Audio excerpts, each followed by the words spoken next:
모든 것이 다 나를 위해서 생겼다.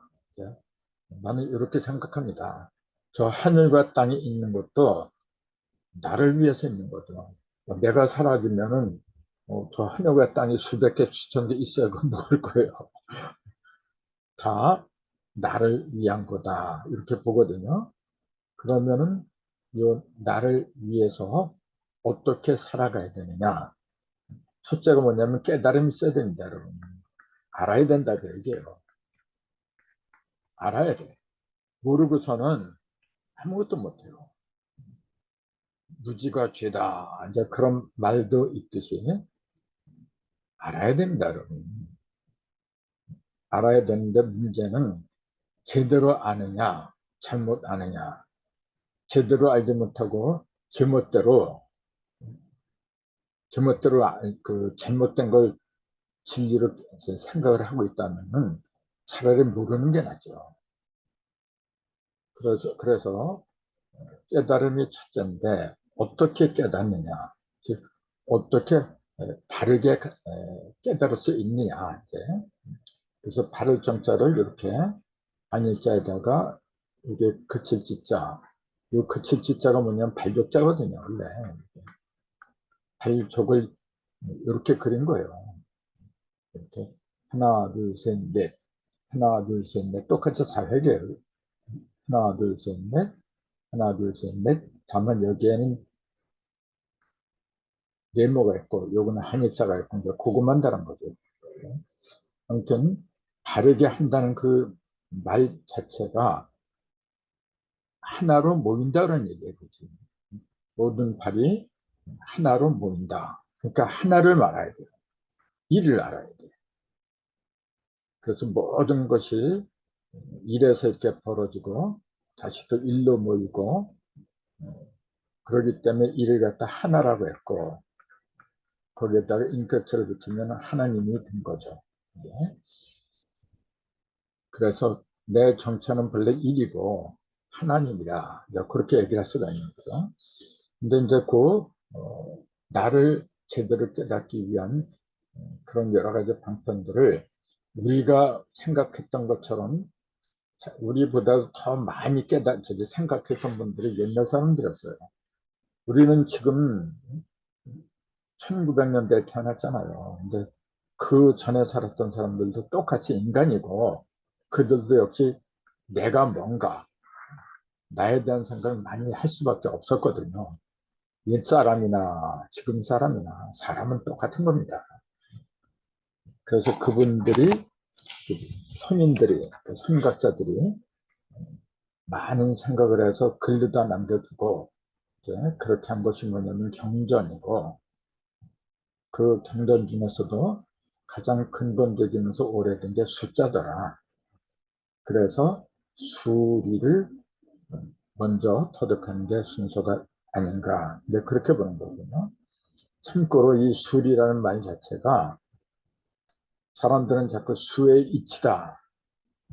여기 이치 이자다. 그렇게 생각을 하는데 이게 원래는 다스릴 이자예요. 이치가 아니고 다스릴 이자예요.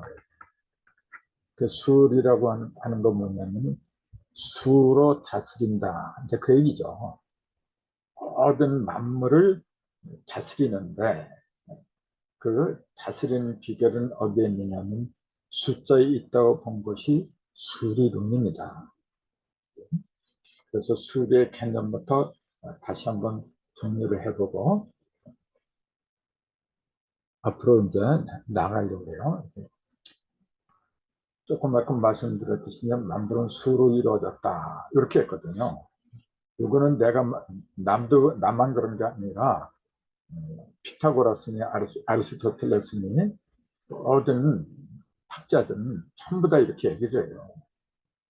그걸 성경에서 뭐냐면 말씀으로 천지를 창조했다고 했는데 요 말씀도 그 기본이 뭐냐면 숫자입니다. 이게 성경에서는 말씀으로 천지를 창조했다고 하지만은 불경에서는 모든 게 불법으로 이루어졌다. 불법. 이것도 법이잖아요. 말씀도 법이고, 그게 다 진리를 가리킨 거죠. 이렇게. 그래서 이 말씀을 갖다가 우리는 상식으로 말하면 법이라고 하더라. 이렇게. 이것도 불법도 법이고, 모든 것이 법으로 이루어졌죠.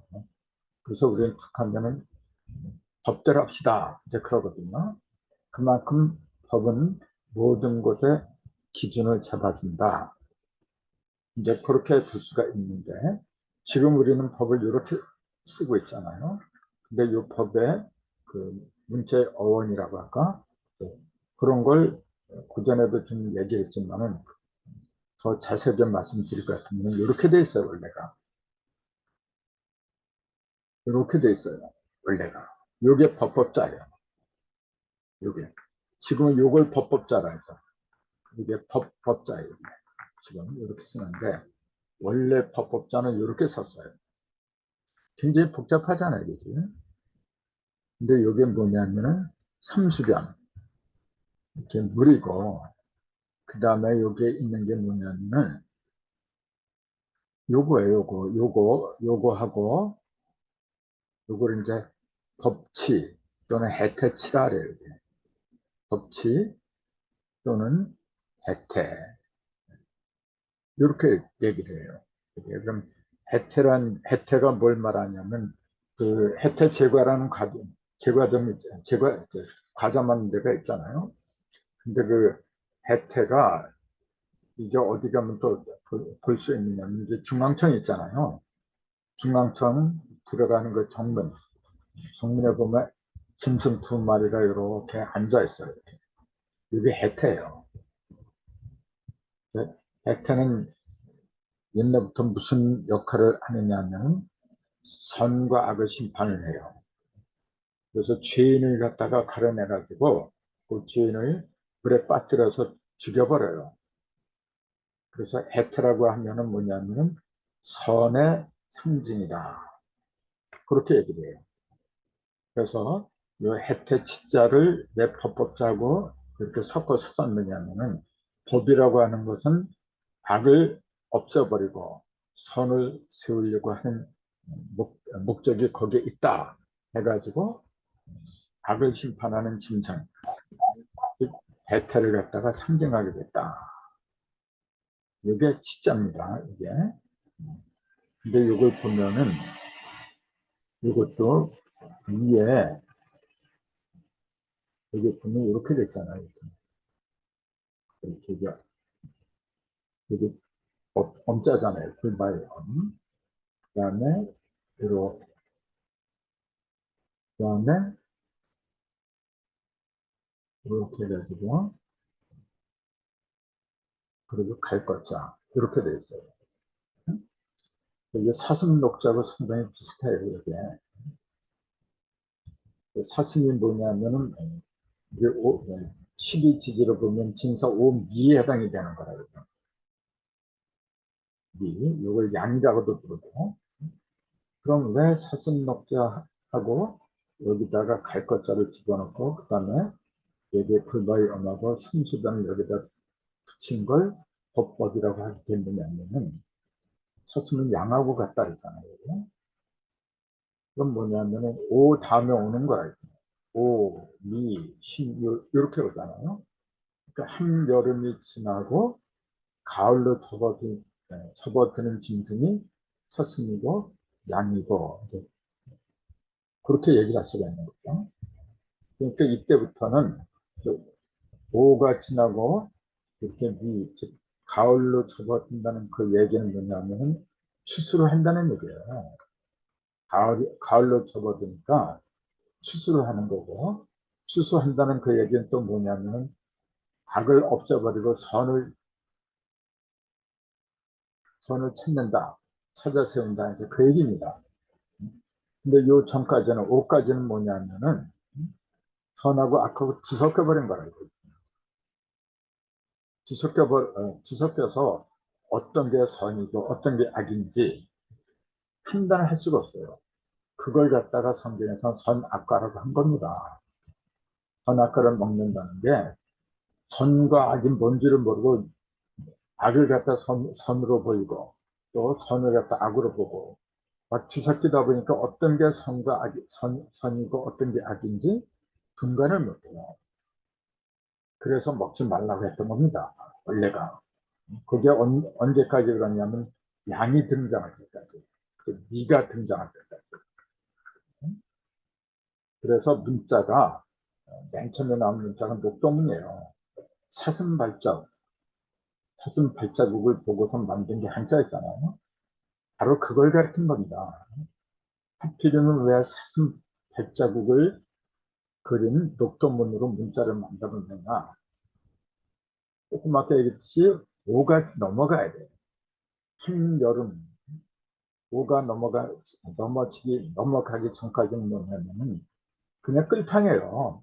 뒤적박적 돼가지고 뭐가 뭔지 몰라요. 근데 이제 서늘해지면서 가을로 접어들고 그러면 이제 알곡하고 측정이가 구별되기 시작해요. 그 상대적인 진정이 사슴이고 양이고 그래서 예수는 나는 어린 죄를 주관하는 세상 죄를 주관하는 어린 양이고 또 문자는 사슴 발자국을 담는 녹도문으로 이제 만들게 됐다.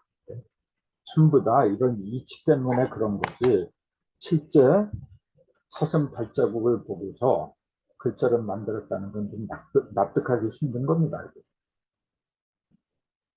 사슴 발자국이나 노루 발자국이나 짐승 발자국은 거기서 그거지. 거기서 무슨 문자를 갖다가 만들어내. 제가 볼 때는 그렇다는 얘기예요. 아무튼 법법자를 이렇게 썼는데 여기서 삼수변하고 그 다음에 열십자하고 한일자하고 여기 갈것자 있잖아요. 여기서 여기 갈것자잖아요. 이 자체가 갈것자잖아요. 여기에 갈것자가 들어갔어요. 이게. 삼수변하고 갈것자 요것만 따로 빼낸 거예요. 그래서 만든 게 법법자라는 거. 그럼 삼수는 뭘 가리킨 거냐면 천지인, 천지인을 갖다가 깨끗하게 물은 뭐냐 깨끗하게 하는 거죠. 깨끗하게 하면서 그 물속에는 영양분이 많이 들어있잖아요. 그래서 물을 먹지 않으면은 생명은 죽게 돼 있어요. 그래서 처음에는 불보다도 물의 힘이 더 막강한 거죠. 또 어릴 때는 그래서 그 수분을 많이 보충을 해야 돼요. 그래서 이게 열매가 익어가려면은 물기보다도 이제 불기가 강해야 되는데 그게 겨울, 겨울은 물기고 그다음에 봄에도 물기가 강한 겁니다. 그다음에 여름으로 가면 갈수록 이제 불기운이 강한 거죠. 이제.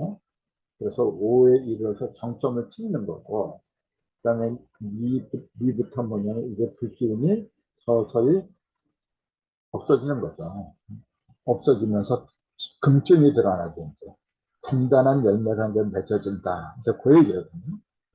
이 원리가 모든 대자연이 돌아가는 이치거든요.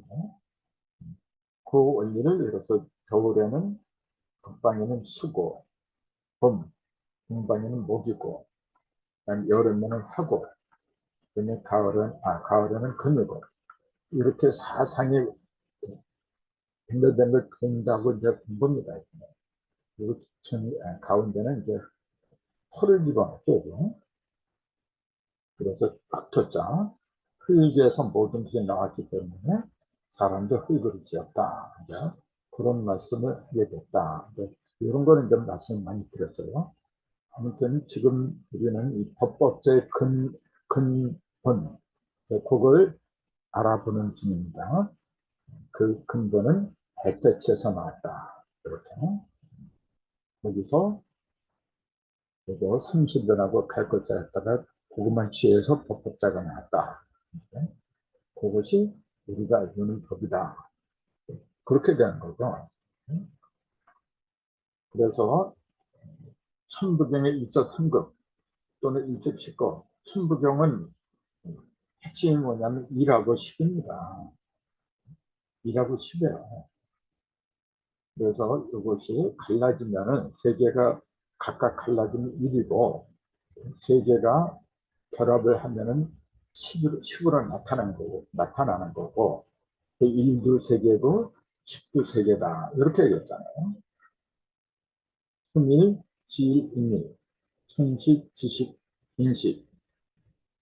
요 13개를 갖다 무게와 삼이라고 했다. 그죠? 천부경에는 이거 무게와 삼이라고 한 거예요. 그렇게 해서 숫자가 많이 있지만 결국은 2라고 10을 중점적으로 계산을 하게 된 거죠. 그래서 이것은 뭐냐면 시작을 말하는 거고, 이거는 마지막, 종말을 말하는 거고, 이제 그렇게 보는 거죠. 이제. 그래서 이거 시하고 총을 합한 게 흑토자다. 이 말씀도 드렸거든요. 아무튼 천부경에 일서삼극하고 일서시도가 함께 들어간 법을 이 법이라고 하는 것이 일석삼극하고 일적시도가 들어간 상징적인 문자다. 그렇게 본 거죠. 뭐냐면 법 자체가 갈 것자가 들어가고 순수변이 들어갔기 때문에 그게 갈 것자는 열십하고 한일자가 스스로 움직이는 거죠. 열십자, 그리고 세계의 열십자, 한일자는 세계의 일을 갖다 말하는 거거든요. 그러니까 이 법이라는 그 문자 속에 이미 선들이 들어가고 선들이 합한 열십하고 떨어지는 한일자, 그걸 스스로 깨달을 수 있게끔 한다는 것이 이 속에 문자 속에 들어가 있는 거죠. 그래서 천부경의 그 81자 중에서도 무려 31개의 숫자가 들어있더라. 31개의 숫자를 한 99라 했잖아요.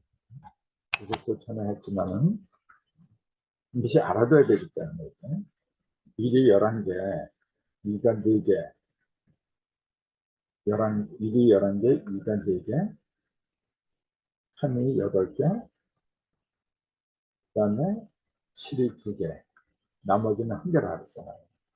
그럼 여기 1이 11개는 11, 2가 4개는 8, 3이 8개는 24, 7이 2개는 14. 이걸 합해보세요. 14, 11 합하면 25, 33, 57이죠. 이게 14, 11, 8, 24 합하면 57이 나와요. 거기다가 1, 2, 3, 7 나머지 숫자는 전부 한 개씩 받았어요. 4, 5, 6, 8, 9, 10. 이거는 한 개씩 받았어요. 4, 5, 6 하면 15죠.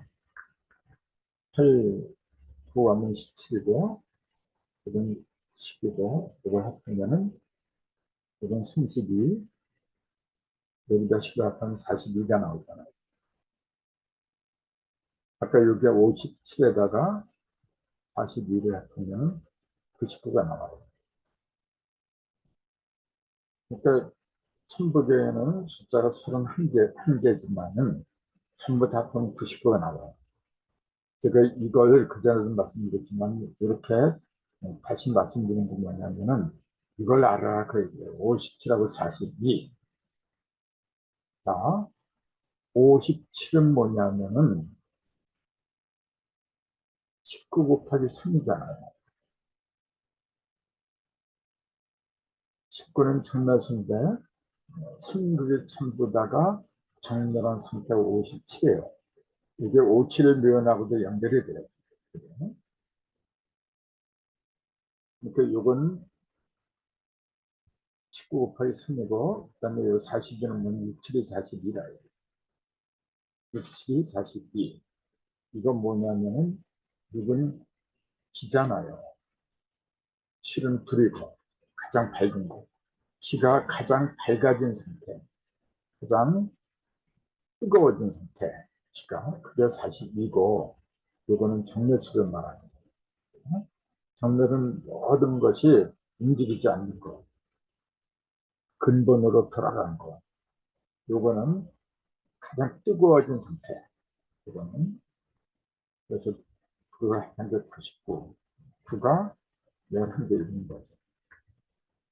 구가 순도한 상태, 성격이고, 이렇게 그 천부경은 수리가 아니면은 그 의미를 갖다 알 수 없었던 개념이 천부경이다. 그렇게 보는 거예요.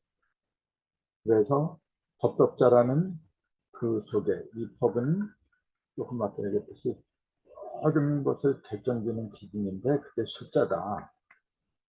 그래서 법을 그냥 단순한 법으로 생각하지 말고 모든 모든 만물을 계산하고 또 정확하게 드러날 수 있는 그런 이치다, 술이다. 그래서 이제 법법자를 설명드리고 있는 겁니다. 거기다가 이제 셈 숫자를 한번 보세요. 수리학이니까 수에 관한 그 의미를 좀 알아두는 게 좋을 것 같아서 셈 숫자를 이렇게 씁니다. 그럼 여기 두 개죠. 오른쪽에 있는 게 칠법자죠. 칠법자, 두드릴법자. 왼편에 있는 거, 이게 루자예요. 이게 별 이름 루 또는 끌 루. 그 28시 그 별자리에 보면 루선이라는 게 있어요. 루선. 이게 서북방에 있는 별자리인데, 이게 근데 그걸 끌어다닌다고 하는 그 끌루라고도 불러요. 이게 그러니까 루하고 칠법자가 합한 게 셈숫자예요. 이 루자는 원래 어떻게 쓴 거냐면 이렇게 된 거예요. GR 기자 그 밑에 개균문자가 들어갑니다. 그 밑에다가 개균문자를 썼던 거예요. 원래가 이렇게 썼던 거예요. 원래가 이끌 루자에다가 그럼 뭐냐면 여자 위에다가 귀한 걸 이렇게 GR 기자를 이렇게 썼던 거예요. 이 GR 기자가 이렇게 바뀐 거예요. 이렇게 바뀌어버린 거라. 원래는 GR 기자를 썼더라. 이제 그렇게 보는 거죠. 그럼 이 GR 기자는 뭘 가르치느냐면은 이게 밑에 이제 요거는 도개패 보물을 가르친 거고 위에 요거 있잖아요. 이렇게 요거 가운데 진자에다가 이렇게 한자를 한 거. 요거는 뭘 가르친 거냐? 원래 요거는 물건을 넣는 자루를 말한 겁니다. 원래가 물건을 넣는 자루예요. 근데 그 밑에다 조개패를 했기 때문에 조개처럼 조개는 옛날에 그 돈이거든요. 돈. 귀한 걸 같은 거예요. 귀한 물건을 넣는 것이 귀할 글자예요. 그 귀한 물건을 넣는 자루를 갖다 여자가 머리에다 인 모습이 이 글자예요. 그래서 머리에다가 귀한 걸 끌고 다닌다. 그래서 끌으라고 또 그런 의미가 붙은 거죠. 그래서 이게 머리에다 이렇게 얹었다고 하는 건 뭐냐면은 단순하게 그 머리에다 얹은 게 아니고 의식 속에다 집어넣는다 그 얘기입니다. 귀한 걸 갖다가 내 머리 의식 속에다 집어넣는 거예요. 그럼 그게 뭐냐면 계산하는 거예요. 계산. 근데 왜 남자가 아니라 여자라고 했느냐면 남자는 하늘을 가리키고 여자는 땅을 가리킨 거거든요. 계산은 땅에서 하는 겁니다. 하늘에서는 계산이 필요 없어요. 왜냐하면 전부 다 똑같기 때문에. 허공이잖아요. 허공. 하늘은. 허공은 모든 것이 다 똑같은 거예요. 그래서 허공은 원으로 그린다. 무수한 지름이 있어도 그 지름은 오직 핀종이다. 그래서 그 형상은 둥근 원의 형상으로 드러난다. 그런데 무슨